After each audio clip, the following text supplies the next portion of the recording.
Russell Future shakes up F1's Perez makes shocking return with confidence. The summer break in Formula One might be a time for beaches and cocktails for the drivers, but behind the scenes, it's pure chaos, especially for the teams still scrambling to finalize their 2026 lineups. And this year, that chaos has a twist, because Cadillac just kicked the door open with a bold move no one saw coming, bringing Sergio Perez back to the grid. Yeah, you heard that right. Sequoia is back after sitting out the 2025 season following his rough breakup with Red Bull. Most fans figured Perez was done. His stock had nosedived, his form had collapsed, and the media painted him like he'd aged a decade overnight. But now, he's back in the headlines. And not just as a rumor. Multiple solid sources have confirmed that Cadillac is betting big on Perez to lead their debut season in F1 next year. That's a power move from a brand new team, and one that might just shake up the entire midfield. Let's talk about Cadillac for a second. They're not just joining the grid to hang around the back with the Haas boys. They're coming in as a full-blown factory team, chassis, engine, everything in-house. That puts them in elite territory right out of the gate. Think Audi levels of commitment. And you don't pour millions into your entry and then hand the keys to a rookie. You need someone who knows how to deal with pressure, how to work with a brand new setup, and how to actually finish races. Perez fits that bill, and let's be honest, this comeback story is juicier than people expected. When he left Red Bull at the end of 2024, it wasn't pretty. He'd scored less than half of Verstappen's points, couldn't keep the RB20 on the track half the time, and the whole narrative was that he'd lost his edge. But now, with Verstappen struggling this season in a car that's become notoriously unstable, suddenly Checo's final year doesn't look quite so bad, especially when you compare it to his replacements, Lawson and Tsunoda, who've barely made a dent. Perez's return isn't just redemption, it's timing. The F1 grid is adding 2 new seats, with Cadillac entering, and teams are desperate for a driver who's not only available, but brings a fan base, media attention, and a decade of experience. Cadillac made the first move and landed him. That's massive. And the man who helped get this news out? Thomas Mayer. He's not just some F1 blogger. This guy has real connections inside Red Bull and with Perez's camp, and when he drops a report, it usually sticks. So when he said the deal was done, people started listening. Then came the reports that an official announcement could be dropping by Monza. That's just around the corner. Cadillac might even jump the gun and make it official earlier just to dominate the headlines. This return also has Perez's old supporters buzzing again. Jonathan Wheatley, Red Bull's exporting director, gave Checo some serious praise. According to him, Checo's still got that raw speed and racecraft. It's just that he was the wrong guy at the wrong team in the wrong year. But now, with a clean slate, no Verstappen shadow, and a team actually backing him from day one, Perez might finally get to drive without a knife at his back. But here's where it gets even spicier. Cadillac isn't done. They've got one more seat to fill, and everyone wants to know who's lining up next to Checo. Some names are already being whispered: Bottas, Zoe, even American Wonder Kid Jack Crawford, but we'll get to all that in a bit. Because while Cadillac is filling seats, Mercedes has a very different problem, one that could push George Russell out the door. George Russell thought he had it figured out. He was the golden boy, Mercedes' long-term project, the chosen one to lead them into the post-Hamilton era. But Formula One doesn't do loyalty, it does results, leverage, and politics. And ever since Toto Wolff started flirting with the idea of stealing Max Verstappen from Red Bull, Russell's future has quietly started falling apart. Let's get something clear. George isn't the problem. In fact, he's been one of the brightest spots on the grid this season. He's driven the wheels off a car that's still allergic to stability and somehow dragged it to consistent podiums. His qualifying performances? Top tier. His racecraft? Aggressive, sharp, sometimes even ruthless. But the problem isn't how good he is, it's that he might be just good enough to get pushed aside, because Verstappen was the obsession. Toto chased him hard for 6 months. It wasn't subtle. From media comments to behind-the-scenes maneuvering, Mercedes put their cards on the table and said, "We want Max." But when Verstappen made it clear before the Hungarian GP that he's staying put at Red Bull, at least for now, the whole strategy fell apart.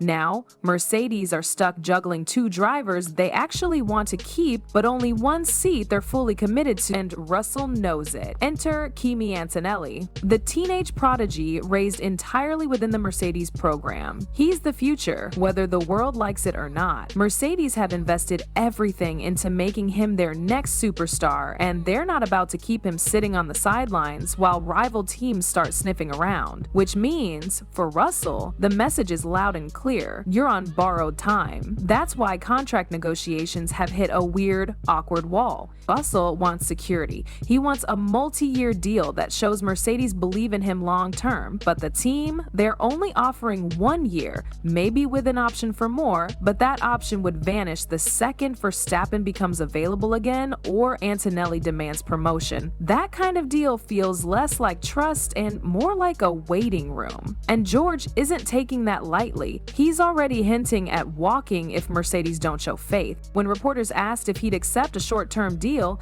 he didn't give the usual PR answer. He paused and then said, "It's something we need to think about." That might sound tame, but in F1 speak, that's a warning shot. He's made it clear winning comes first. He's not in this sport to be a stopgap. He wants to fight for championships, not keep a seat warm while Mercedes figure out if they're ready to move on. And if they can't give him that chance, he'll start listening to other offers because, let's be real, if Russell becomes a free agent, half the grid would line up for him. McLaren already stacked, but things change fast in F1.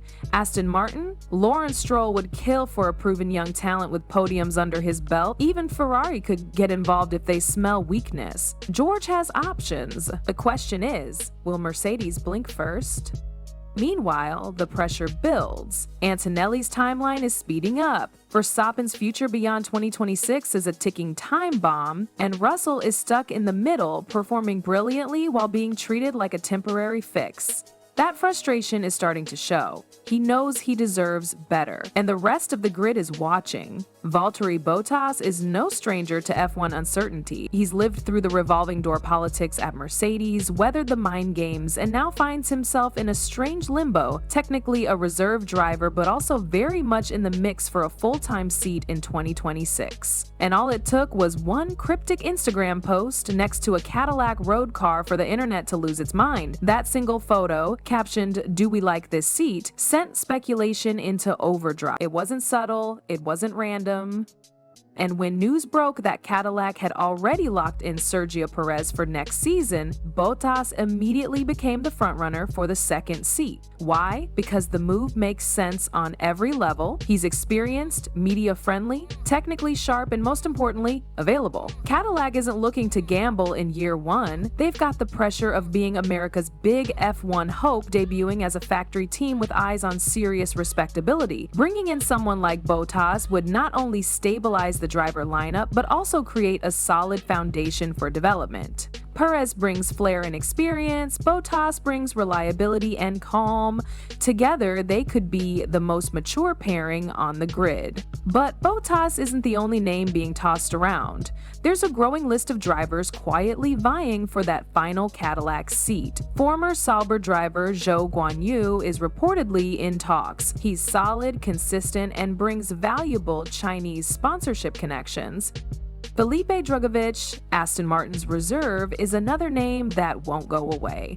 He's young, hungry, and waiting for a break after being hyped up for nearly 2 years. Then there's the wild card, Jack Crawford. The 20-year-old American has been lighting up Formula 2 with 7 podiums and 3 wins, sitting second in the championship. If Cadillac wants to tap into the US market hard, there's no bigger PR move than putting an American kid in one of their cars. It would be bold, risky, and definitely exciting, but would they pair a rookie with a returning veteran like Perez in their first season? It's not impossible, but it's unlikely. Graham Lowen, Cadillac's team principal, hinted that they've been contacted by a long list of very, very good drivers since their entry was confirmed, and they're taking their time, playing this smart.